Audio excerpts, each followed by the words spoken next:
송이는 오랜 시간 동안 체중 감량을 시도해왔다. 다양한 다이어트를 시도하고 운동도 꾸준히 했지만 원하는 만큼 체중 감량에 성공하기 어려웠다.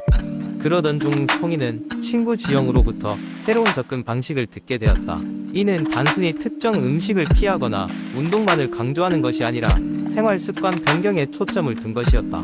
첫 번째 습관은 아침을 거르지 않는 것이었다. 송이는 평소 아침 식사를 무시하고 점심부터 식사를 시작하곤 했다. 그러나 아침 식사는 하루의 대사 활동을 활발하게 하여 체중 감량에 큰 도움이 된다는 것을 알게 되었다. 송이는 간단하게 요거트와 과일, 그리고 통곡물 시리얼로 아침을 시작했다. 이 간단한 변화가 에너지를 제공하고 불필요한 중간 간식을 피할 수 있도록 했다. 두 번째는 충분한 수면이었다.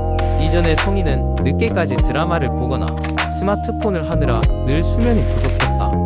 하지만 규칙적인 수면 시간은 체중 관리에 중요한 역할을 한다는 것을 깨달았다. 충분한 수면은 신체의 대사율을 유지하고 식욕 호르몬을 조절해줘. 송이는 매일 꾸준히 7에서 8시간의 수면을 취하기로 마음먹었다. 수면의 질이 개선되고 난 후 아침에 일어났을 때 훨씬 상쾌한 것을 느낄 수 있었다. 세 번째 습관은 물을 충분히 마시는 것이었다. 송이는 종종 발증을 배고픔으로 착각했음을 인지했다. 물병을 항상 가지고 다니며 하루에 최소 2리터의 물을 마시기로 했다. 송이는 화학 음료나 단 음료를 피하고 차나 생수로 갈증을 해소하기 시작했다.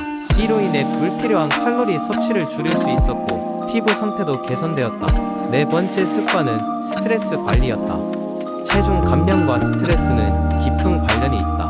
송이는 직장에서의 스트레스를 견디기 위해 종종 고칼로리 간식에 의존하곤 했다.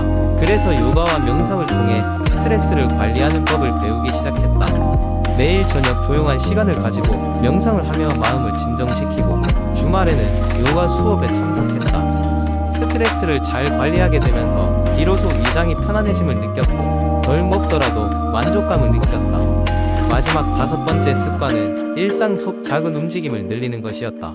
송이는 운동을 위해 따로 시간을 내기가 어려웠기 때문에 대신 계단을 이용하거나 점심시간에 산책을 하는 등 일상에서 플라이백을 작동시키기로 했다. 이러한 작은 노력들은 매일의 신체 활동량을 증가시켰고 이에 따라 체중 감소에 작은 도움이 되었다. 이러한 5가지 습관을 실천한 송이는 결국 자신이 원하던 체중 감량 목표를 달성하게 되었다. 송이의 여정은 매일의 작은 변화가 얼마나 큰 결과를 가져오는지를 보여주었다. 송이는 이제 건강한 식습관과 생활 방식으로 만족감을 느끼고 있으며 체중 감량 성공 그 이상의 성취감을 맛보고 있다. 두 번째 이야기.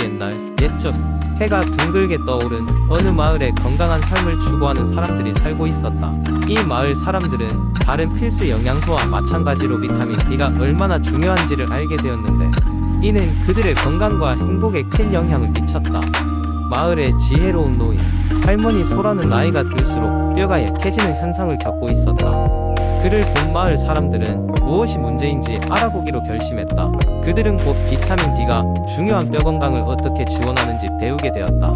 비타민 D는 칼슘 흡수를 도와주어 뼈와의 강도를 유지시키고 면역 체계를 강화했다.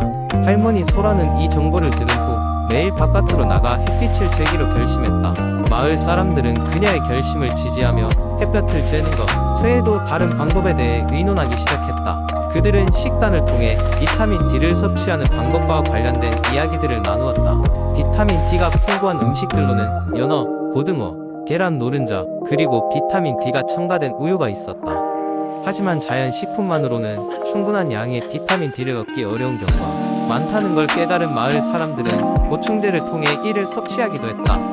그 와중 마을에 새로 이사온 의사 한나가 이런 정보를 종합하여 모두에게 유익한 조언을 줬다. 그녀는 비타민 D 부족이 어떤 문제들을 일으킬 수 있는지 설명하며 특히 어린 아이들의 성장과 노인들의 유지 관리에 있어 비타민 D가 필수적임을 강조했다. 또한 한나는 비타민 D의 과다 섭취도 위험할 수 있음을 경고하며 적절한 양을 섭취할 것을 권고했다. 마을 사람들은 각자 본인의 필요에 맞는 비타민 D 섭취 방법을 찾아 실천하기 시작했다. 몇 달이 지나자 마을의 건강 상태는 눈에 띄게 좋아졌고 모두가 활기를 되찾았다. 할머니 소라는 이제 다시 강한 뼈를 갖게 되어 벤치에서 일어나며 이런 변화를 가져온 비타민 D의 중요성을 마을에 널리 알렸다. 그리하여 그 마을은 사람들은 햇빛 아래서의 시간을 소중히 여기며 비타민 D가 풍부한 식품들을 식단에 적절히 포함시키고 있었다. 비타민 D 이야기는 건강한 마을 삶의 또 다른 기둥이 되었고, 사람들은 더 나아가 서로에게 도움의 손길을 내밀며 건강한 생활을 지속하려고 노력하였다. 이렇게 그들은 비타민 D의 중요성을 배우고 실천하면서 건강한 삶을 만들어 나갔다. 세 번째 이야기, 현대 사회에서 많은 사람들이 사무직에 종사하며 하루의 대부분을 책상 앞에서 보내고 있습니다. 이처럼 일정한 자세로 오랜 시간을 앉아있다 보면 몸의 다양한 부위에 무리가 가기 마련입니다. 보통 사무실 근무자들은 허리 통증, 목과 어깨 결림, 눈피로, 체중 증가, 정신적 스트레스 등 여러가지 건강 문제에 직면합니다. 따라서 이제는 그런 문제를 어떻게 예방하고 관리할 것인지에 대해 깊이 고민해 볼 필요가 있습니다. 우선 사무실에서 자주 할 수 있는 간단한 스트레칭이 중요합니다. 일어나서 몸을 쭉 펴는 것만으로도 경직된 근육을 이완시키고 혈액순환을 촉진할 수 있습니다. 목을 좌우로 돌리거나 어깨를 으쓱해주며 이두박근 스트레칭을 수행해보세요. 팔을 위로 뻗고 양쪽으로 천천히 당겨주는 것도 좋습니다. 이런 간단한 운동은 긴장을 풀고 집중력을 높여주는 데에도 큰 도움이 됩니다. 물론 이러한 스트레칭 외에도 올바른 자세를 유지하는 것은 매우 중요합니다. 컴퓨터 화면은 눈높이와 일직선이 되어야 하고 양발은 바닥에 평행하게, 등은 곧게 펴서 앉습니다. 허리를 받쳐줄 수 있는 방석이나 쿠션을 사용하는 것도 좋습니다. 장시간 모니터를 바라보는 시간이 많다면 10-20-20 법칙을 실천해보세요. 이는 20분마다 20피트 앞을 20초간 바라보는 방법으로 눈의 피로를 덜어주는 데 효과적입니다. 또한 충분한 수분 섭취와 영양 균형도 빼놓을 수 없는 부분인데요. 책상 위에 물병을 두어 자주 마시는 것이 좋은 습관입니다.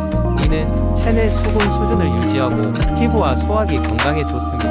음료수 대신 물이나 허브차를 선택하면 설탕과 칼로리를 줄일 수 있습니다. 그리고 점심시간에는 가능한 한 건강한 식단을 유지하려고 노력해야 합니다.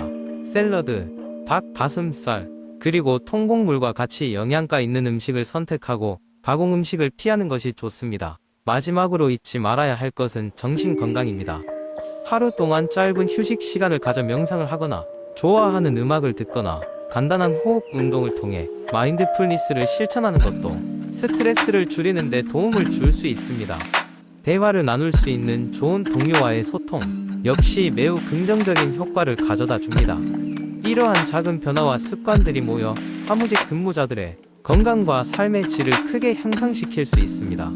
네 번째 이야기, 어느덧 나이가 들면서 거울 앞에서 얼굴을 마주하는 순간들이 많아졌다. 짙은 주름과 희미한 잡티는 세월의 흔적일 뿐만 아니라 건강 상태를 암시하는 신호일지도 모른다는 생각이 들게 되었다. 사실 현대의학에서는 피부가 단순히 외모를 담당하는 기관이 아니라 몸 전체의 건강 상태를 보여주는 중요한 신호등이라고 한다. 며칠 전 오랜 친구들과의 모임이 있었다. 모두 오랜만에 만난 만큼 시간 가는 줄 모르고 이야기꽃을 피웠다.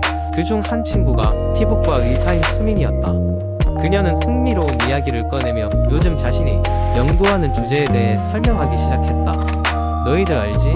피부가 건강의 거울이라고 불리는 거. 수민은 은밀한 미소를 지으며 피부 상태를 보면 어떤 건강 문제가 있는지 알 수 있어.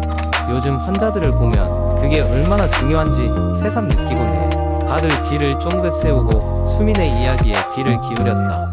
예를 들어 얼굴이 유난히 창백할 경우 철분 결핍이 나빈혈을 의심할 수 있다고 했다. 이러한 경우 철분이 풍부한 음식을 섭취하거나 필요하다면 의사와 상담을 통해 적절한 치료를 받는 것이 중요하다고 한다. 반면 피부가 축축하고 땀이 지나치게 나면 갑상선 기능, 항진이나 스트레스로 인한 결과일 수 있다고 했다. 또한 피부가 지나치게 건조하고 자주 갈라진다면 수민은 물을 충분히 마시지 않거나 간이나 심장에 문제가 있을 가능성을 제기했다. 이런 경우 물을 충분히 섭취하고 필요하다면 건강검진을 통해 내부 장기의 기능을 살펴볼 필요가 있다고 하였다. 수민의 설명을 듣고 보니 평소에 무심코 지나쳤던 피부 상태의 변화가 단순히 나의 탓이 아닐 수 있다는 생각이 들었다. 몸속 깊은 곳에서 보내는 신호를 피부가 대신 말해주고 있는 셈이다. 그리고 수민은 이렇게 덧붙였다. 결국 피부는 우리가 어떻게 생활하고 있는지 그대로 보여줘. 잘 먹고 잘 자고 스트레스를 잘 관리하는 것만으로도 피부를 건강하게 유지하는 데 큰 도움이 되지. 그래서 난 환자들에게 피부 관리뿐만 아니라 생활 습관 개선을 꼭 강조해. 그녀의 설명을 들으니 피부 관리가 단순히 외적인 꾸밈이 아니라 건강한 삶을 위한 필수 요소라는 것을 깨달았다. 이날 이야기를 계기로 나와 친구들은 서로의 피부 상태를 주의 깊게 살펴보며 조금이라도 이상한 점이 발견되면 서로 건강을 체크해 주기로 했다. 수민 덕분에 피부에 대한 인식이 완전히 달라졌고 외모 관리가 곧 건강 관리임을 새삼 깨달았다. 하루를 마무리하며 집으로 돌아오는 길, 나는 거울을 보며 미소 지었다. 안색이 좋지 않을 때, 피부가 건조할 때 단순히 화장품을 바르는 것에 그치지 않고 내 생활 습관부터 점검하며 건강을 돌보겠다는 결심을 다시 한번 다졌다.